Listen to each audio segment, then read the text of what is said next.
the Evergreen Media Network studios, brought to you by Evergreen Media, creating cohesive marketing campaigns. Evergreen Media in Vero Beach. Honestly, without Treasure Coast Community Health, I think we'd be a much poorer community in terms of our health. We're always striving to fill the gap for everyone in the community, rich or poor. Good afternoon and welcome to Community Conversations. It's so nice to have you present on the radio or in front of your computer, seeing and hearing all about the different things that we bring to you each week. And we do try very carefully to include a lot of variety, not only because it's more interesting than the same old, but because there is so much going on in our community. And as I have aged from a scientific professional into a healthcare administrator, I have learned about the different relationships that enhance our lives and particularly our health. And certainly education and economics tie very, very tightly to health and the health of not only an individual, but of our community.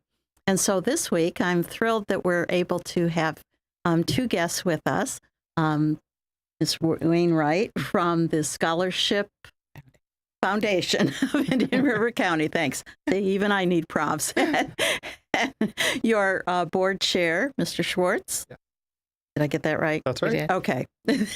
And so we're going to talk a little bit about the work that they do in our community, fully aware of what the benefits are, because you've been doing this, well, not you personally, but the Scholarship Foundation has been in existence, I understand, for over 50 years. Oh, yes. We're coming up on our 60th anniversary. That's amazing. Mm-hmm. So a little bit of history, perhaps, since you obviously are well entrenched in our community.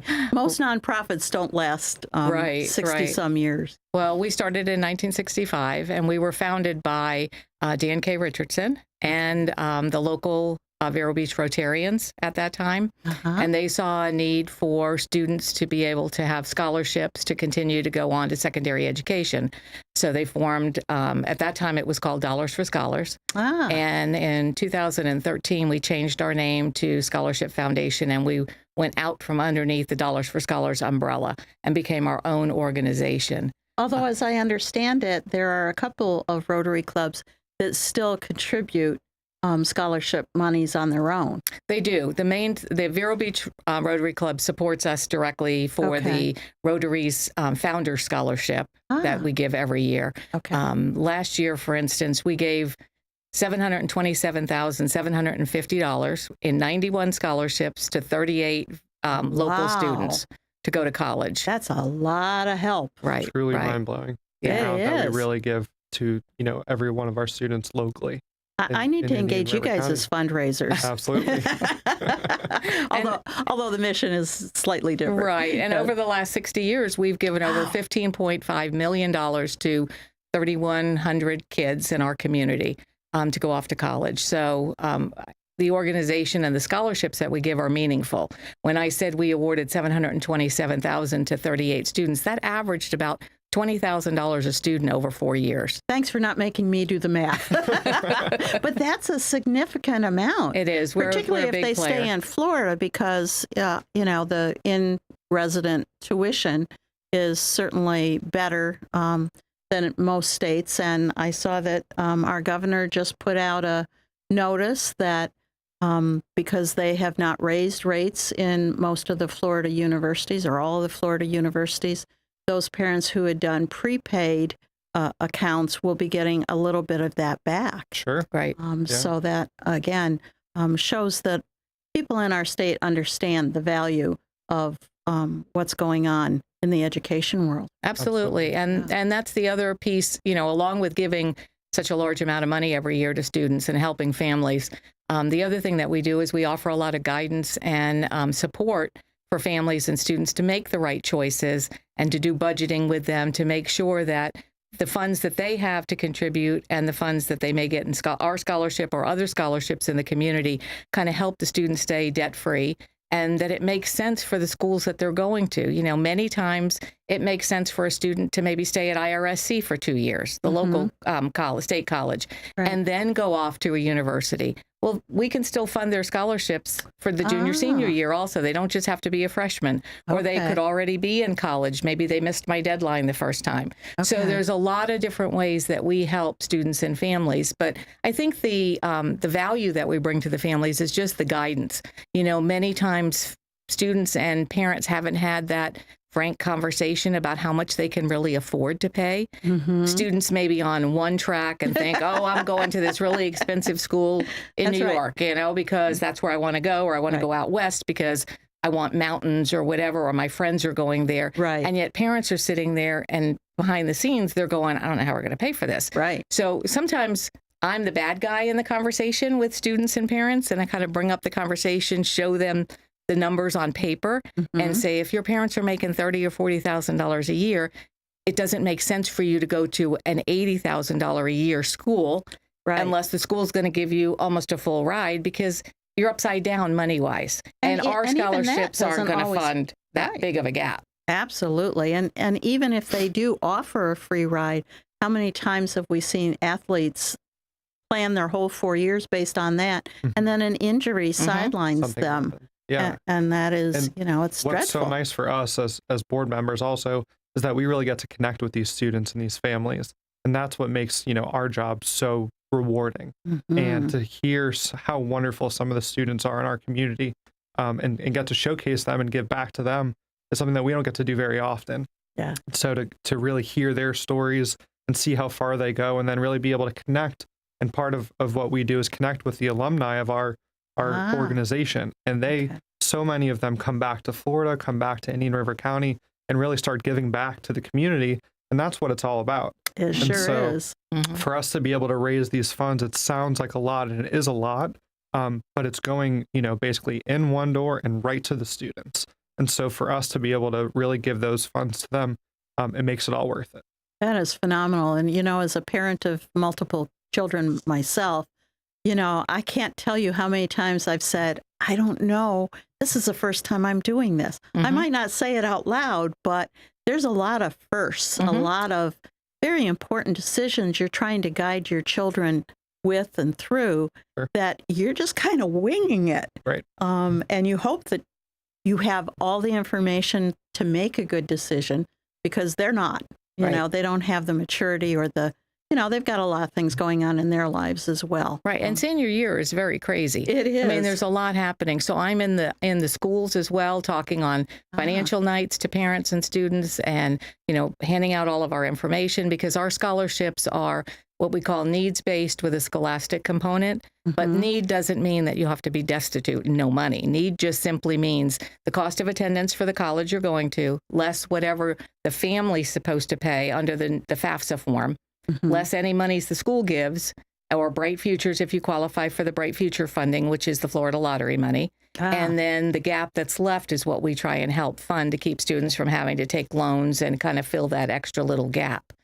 So we talk to them about, you know, when to do the FAFSA form, you know, how to sign up for the Bright Futures, how to get as much money as they can, not just my scholarship, but I guide them to all the other local scholarships. There's over 250 other local scholarships in our community that give, you know, maybe $500 here, $250 there, $1,000 or whatever, but it all adds up. And a lot of times those scholarships go unused because kids don't write the essay they need to, or they don't uncover or take the time to do it, because it does take a little bit of time and due diligence to do that. Even our application takes time. It's all online, and you know, there's certain requirements that we have to make sure that you qualify.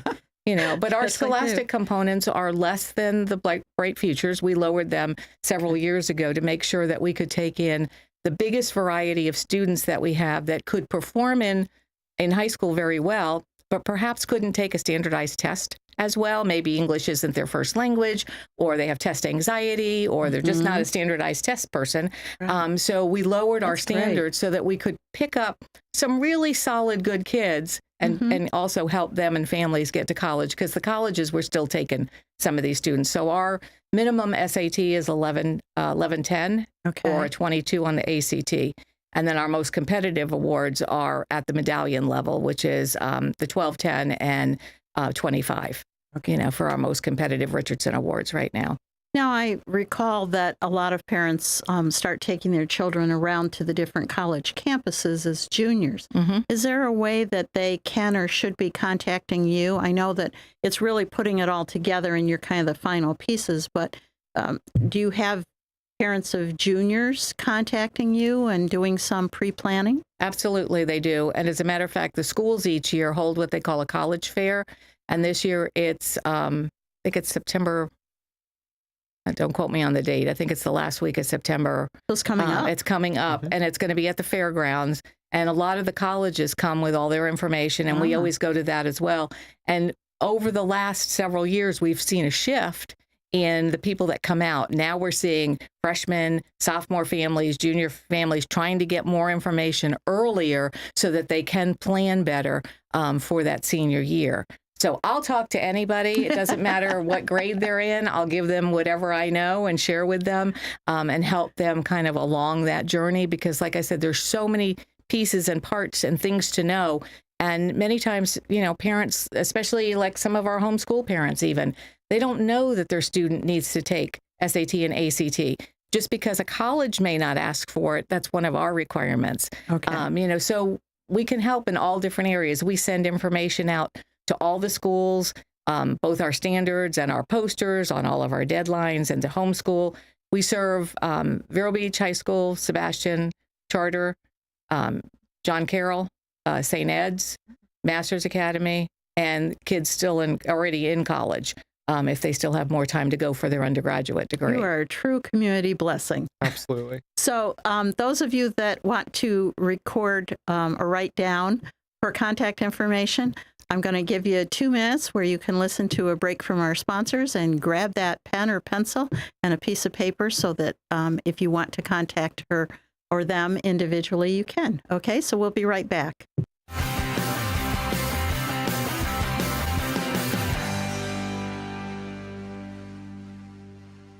Treasure Coast Community Health in-house pharmacies have the lowest prices in Indian River County, even lower than big box pharmacies. Taking your medication as prescribed leads to better health. Affordable medicine makes it easier. Treasure Coast Community Health patients can pick up medicine as they leave the office or use free delivery and mail order services. Pharmacists are always available to answer questions. Switch to TCCH pharmacies. Save money, stay healthy. 772-257-8224 and ask about our price match.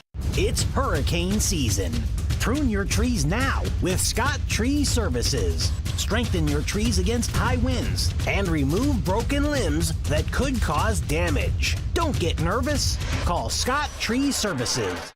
Sunshine Furniture. If you dream of creating a home with furniture where you make life one long weekend, visit Sunshine Furniture now and save 50% on all Tommy Bahama and Lexington furniture during the Fall Home event.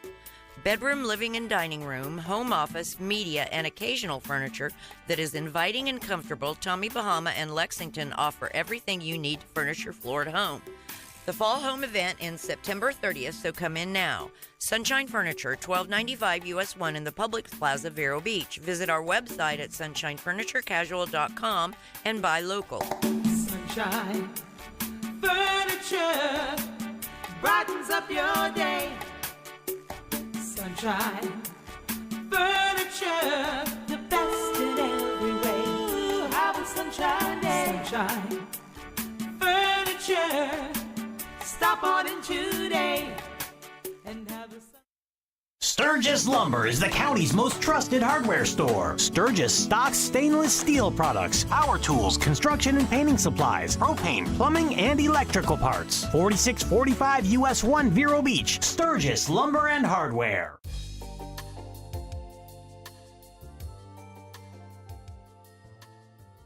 And welcome back to Community Conversations. If you're just joining us, I'm Vicki Soule, the CEO of Treasure Coast Community Health.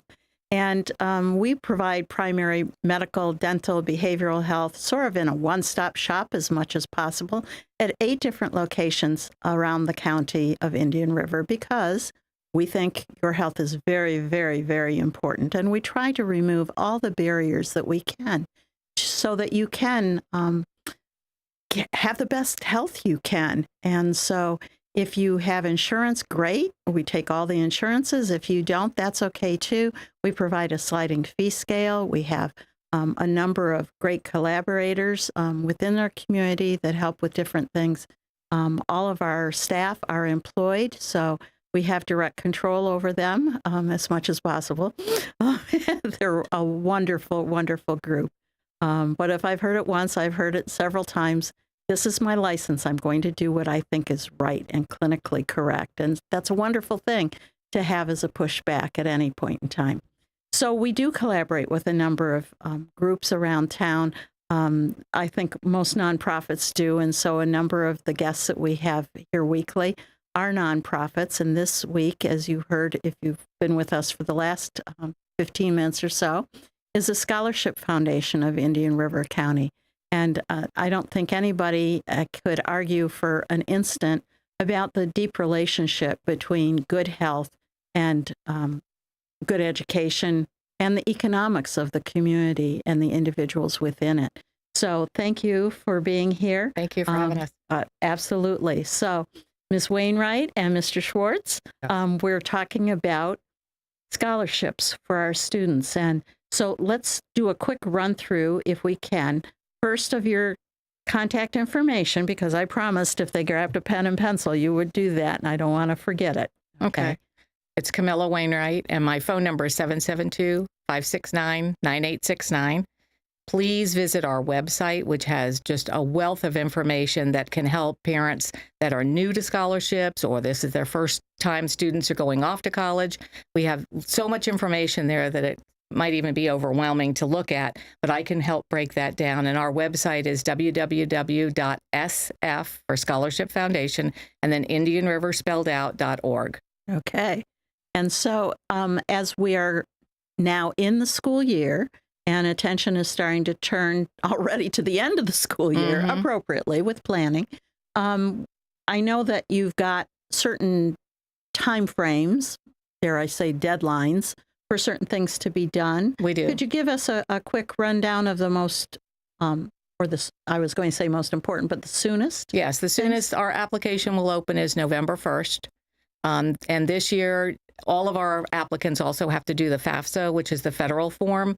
Usually that opens in October. Last year, as many of you have read, they had a big debacle with it. It didn't open until the end of December.